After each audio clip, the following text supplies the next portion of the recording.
রুমা আর রবিন দুই ভাই বোন। ছোট্ট একটা গ্রামের ভাঙাচোরা ঘরে তাদের বেড়ে ওঠা। বাবা নেই, মা দিন মজুরের কাজ করে দুমুঠো ভাত জোগাড় করেন।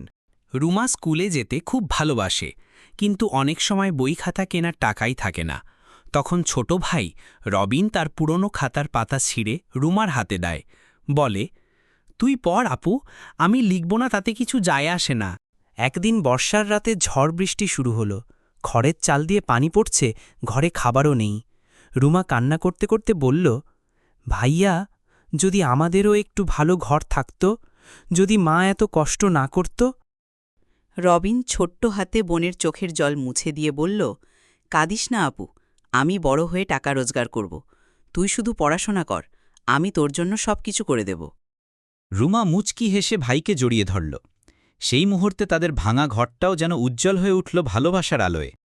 দারিদ্র্য, অভাব, কষ্ট সবকিছুই হার মানে যখন ভাই বোনের এমন নির্মল ভালোবাসা একসাথে দাঁড়িয়ে যায়।